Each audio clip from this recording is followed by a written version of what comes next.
The quantity of heat produced, കേട്ടോ, quantity of heat produced in a current carrying conductor is directly proportional to the square of the current resistance of the conductor and the time for which the current flows. This is Joule's law.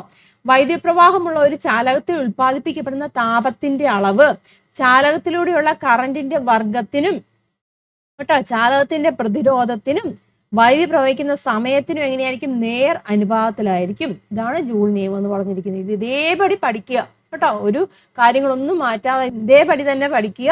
അതുപോലെ തന്നെ ഇക്വേഷനും എഴുതിരിക്കുക, കേട്ടോ. Equation ഇതാണ്: if a current I flows through a conductor having resistance R for a time T according to Joule's law, the quantity of heat producer will be എങ്ങനെയാണ്?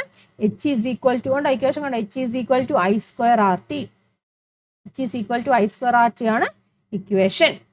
R പ്രതിരോധമുള്ള ഒരു ചാലകം, ഒരു കണ്ടക്ടർ നമ്മൾ എടുക്കുക. ഇതാണെന്ന് വെച്ചാൽ കണ്ടക്ടർ, ഇതിന്റെ റെസിസ്റ്റൻസ് ആറാണ്, അതിലൂടെ കറണ്ട് ഫ്ലോ ചെയ്യുന്നുണ്ട്. ആ കറണ്ട് ഐ ആണെന്ന് വിചാരിച്ചു, അത് ടി സമയത്തേന് ഫ്ലോ ചെയ്യുന്നുണ്ട്. അപ്പം എങ്ങനെ എഴുതാം? എച്ച് പ്രപ്പോർഷണൽ ടു ആ കറണ്ട് വർഗം എന്നാ പറയുന്നത്, കേട്ടോ, ഐ സ്ക്വയർ ആർ ടി. ഇതാണ് നമ്മുടെ ഇക്വേഷൻ. ഇതിനുള്ള അപ്പൊ അങ്ങനെയാവണമെങ്കിൽ ഹീറ്റ് പ്രൊഡ്യൂസ് ചെയ്യുന്ന പറഞ്ഞിട്ടുണ്ട്. ആ ഹീറ്റിന്റെ യൂണിറ്റ് ആണ് ഇവിടെ എഴുതിയിരിക്കുന്നത്, ജൂൾ ആണ്, കേട്ടോ. SI യൂണിറ്റ് ഓഫ് ഹീറ്റ് എന്ന് വെച്ചാൽ ജൂളാണ്. അത് ഇമ്പോർട്ടൻ്റ് ആണ്. ഇതൊക്കെ 1 മാർക്കിന്റെ ചോദിക്കാറ് നമ്മൾ പ്രോബ്ലം ചെയ്യുമ്പോൾ യൂണിറ്റ് ഒക്കെ എഴുതിയിരിക്കണം. ഓക്കെ ആണല്ലോ? This is a Joule's law.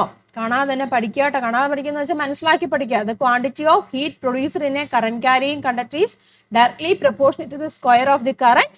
Square of the current അത് ഇമ്പോർട്ടൻ്റ് ആണ്, കേട്ടോ. വെറുതെ കറണ്ട് എഴുതിയാൽ മിക്ക കുട്ടികളും തെറ്റിക്കുന്ന ഒരു കാര്യമാണ്.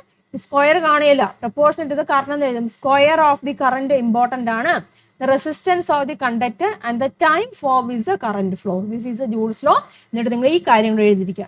If a current I flows through a conductor having resistance R for a time t, അല്ലേ? അതായത് R പ്രതിരോധമുള്ള ഒരു ചാലകത്തിൽ I കറന്റ് T സമയം പ്രവഹിക്കുകയാണെന്നുണ്ടെങ്കിൽ ജൂൾ നിയമം അനുസരിച്ചിട്ട് അവിടെ ഉൽപ്പാദിക്കപ്പെടുന്ന താപത്തിന്റെ അളവ് എങ്ങനെയായിരിക്കും?